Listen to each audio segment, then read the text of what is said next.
পরকীয়া করতে গিয়ে ধরা খেলেন মকরপুর ইউনিয়নের এক প্রবাসী বাহরাইন প্রবাসীর স্ত্রী।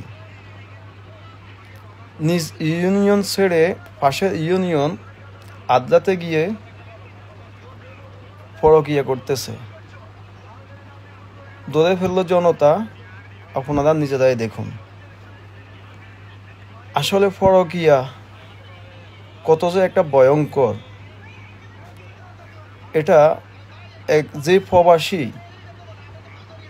প্রতারণার শিকার হয়েছে তার ওয়াইফের কাছে, তার ফ্যামিলির কাছে শুধু সে জানতে পারবে পরকীয়া যে কত ভয়ঙ্কর,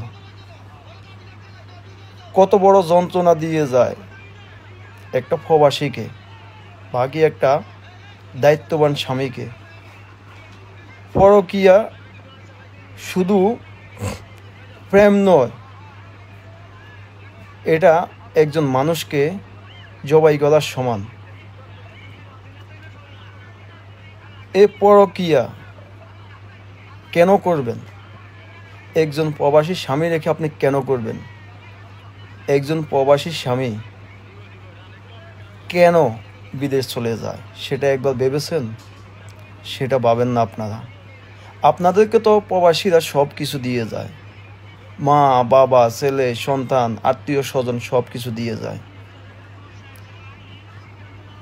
সারাদিন আপনারা নিজের আত্মীয় স্বজনের সাথে বাড়ির প্রতিবেশীর সাথে কথা বলে সময় কাটাইতে পারেন, কিন্তু একজন প্রবাসী কি পায়?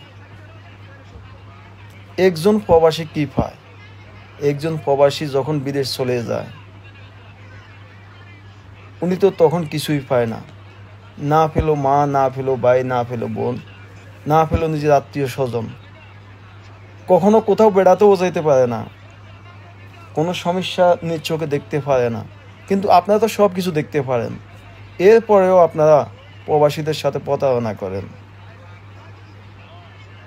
আজকে আপনার মান সম্মান কোথায় গেল? আজকে আপনার স্বামীর কি অবস্থা একবার ভেবেছেন? বিদেশ থেকে স্বামী যদি কখনো কড়া কথা বলে আপনাদের সহ হয় না। একবার বিদেশ এসে দেখেন প্রবাসীরা কত কষ্ট করে।